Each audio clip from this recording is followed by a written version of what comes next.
você aqui de volta comigo. E hoje eu estou com uma pessoa super especial, um campeão mundial conhecido nacionalmente e internacionalmente, que é o Giba.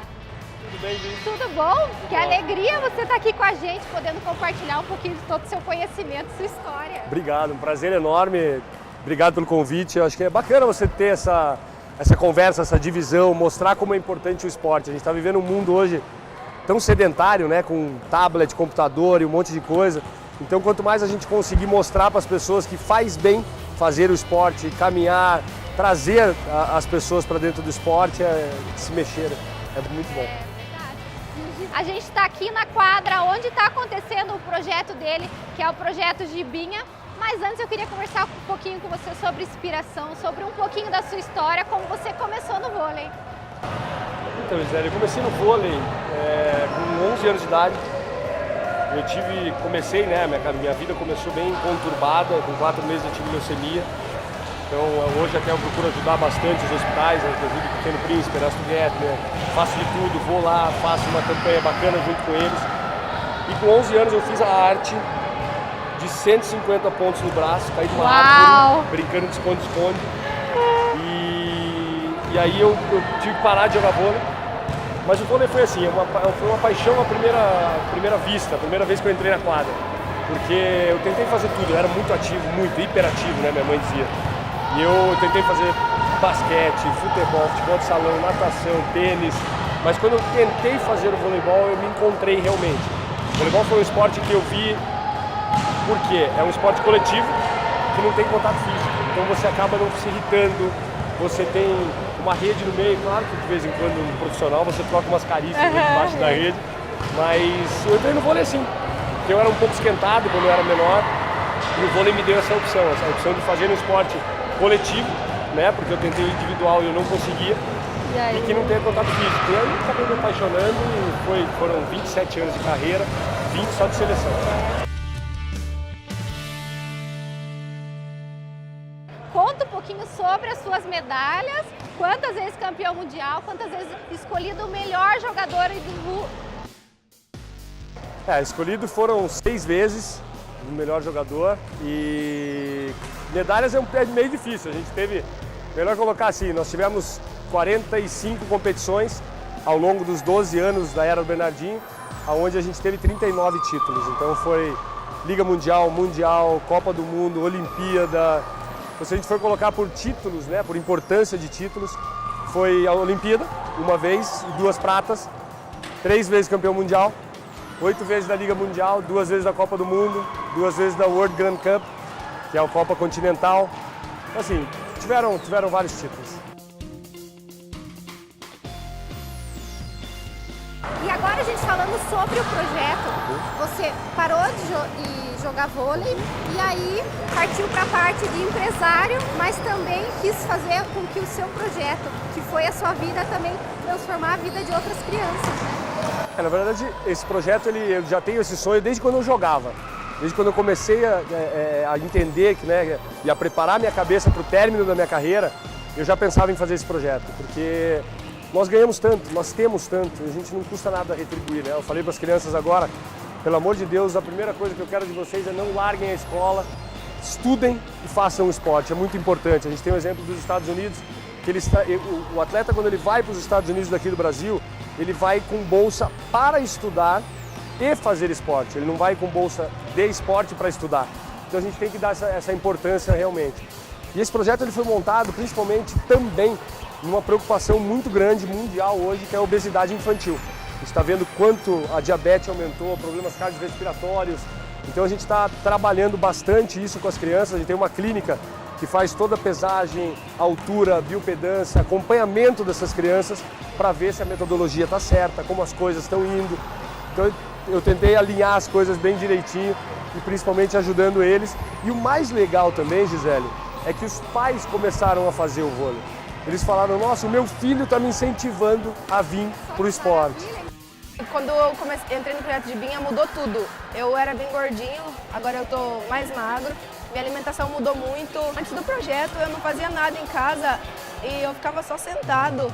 Eu ficava bem, como todos dizem, sedentário. minha massa corporal aumentou muito e eu diminuí bastante a gordura. Eu aconselho as crianças todas a praticar esporte, é um esporte que gosta, que é muito bom e muda tudo na vida. No próximo bloco a gente continua o nosso bate-papo com esse campeão de peso aqui comigo e também vou bater uma bolinha com você, hein?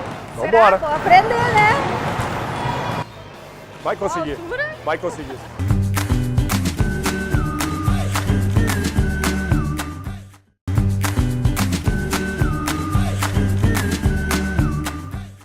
E voltando, conversando com o nosso campeão paranaense, né?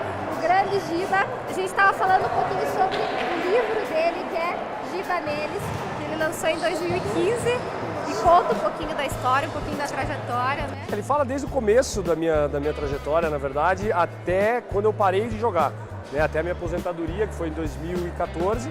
Ali a gente começou a pensar um pouquinho, levou um ano praticamente para a gente escrever. Mas é bem interessante. Tem alguns pontos bacanas, as crianças, os títulos. E agora você é comentarista também, né? Agora eu trabalhei bastante, a gente trabalhou bastante na Olimpíada, mas a gente teve um know-how, vamos dizer assim, né, Gisele? Um estudo, principalmente. A gente teve um aprendizado de como falar, como descansar a voz, como olhar para as câmeras, isso daí a gente teve um suporte muito grande, mas assim, foi um mundo que eu particularmente gostei bastante, né? Essa comunicação, até porque hoje, o que eu mais estou fazendo hoje é palestra, são palestras para empresas do mundo corporativo, que a palestra é analogia entre o esporte e o mundo corporativo, porque toda empresa ela tem muito a ver com o esporte, né? Porque ela tem um técnico, ela tem um presidente, ela tem um segundo técnico que é um diretor, e por aí vai. Então a gente tenta fazer essa analogia mostrando um pouco, principalmente da não permanecer numa zona de conforto. Por isso que a gente conseguiu se manter tanto tempo no topo.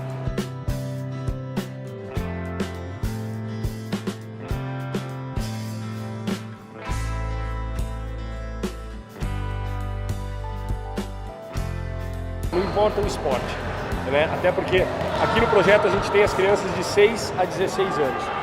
De 6 anos até os 10 anos, você não vai conseguir fazer com que ele faça o voleibol. Você inicia essa criança no voleibol, mas sim na prática esportiva. Então, gente, vamos parar de ser preguiçoso, vamos parar de falar, segunda-feira eu começo, mas a principal coisa que eu estou vendo, que a gente está ensinando para as crianças, e principalmente para os pais aqui, é uma reeducação alimentar. Porque a gente tem um costume de falar, filho, come salada, mas a gente está comendo hambúrguer com batata frita. Então, ele vai fazer o que você fizer.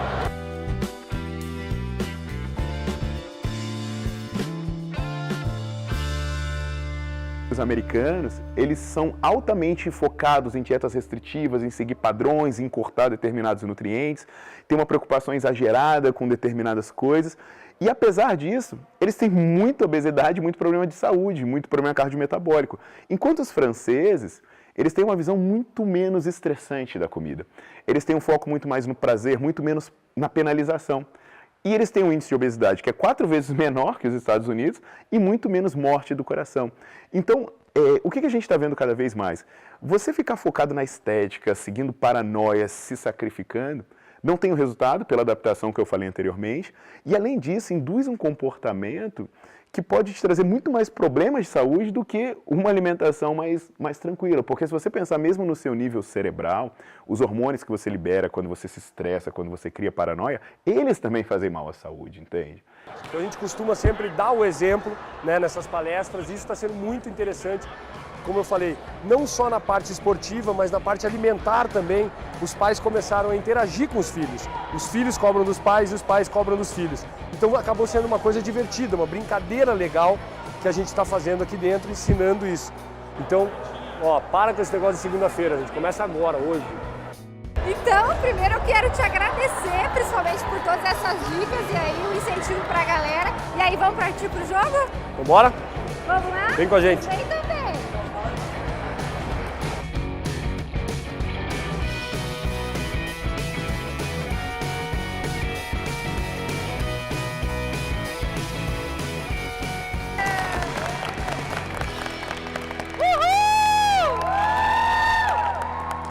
Hoje eu preparei para vocês exercícios em circuito de emagrecimento. Exercício 1, polichinelo. Exercício 2, flexão de braço. Exercício 3, agachamento com salto e, por último, prancha. O primeiro exercício são 20 polichinelos.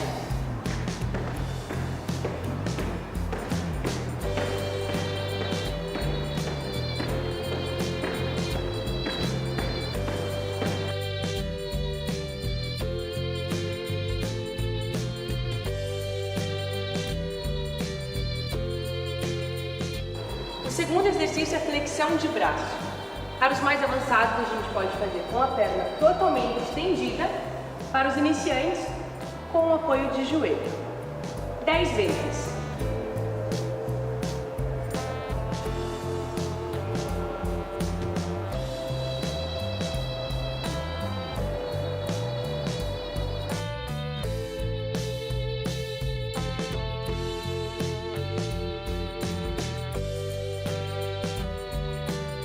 E o terceiro exercício é agachamento com salto.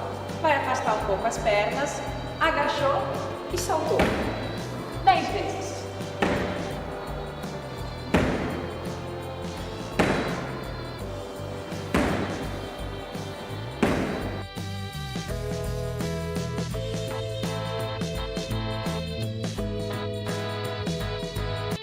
E por último, nós vamos fazer a prancha de abdominal.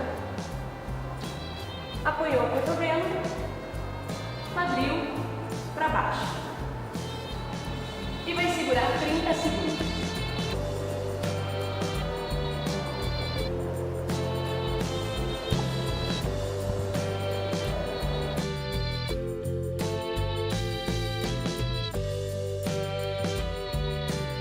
Lembrando que esse circuito é importante que você faça no mínimo 5 vezes para ter uma queima de calorias. E não esquece, sempre é importante procurar um profissional de educação física. Tchau, tchau!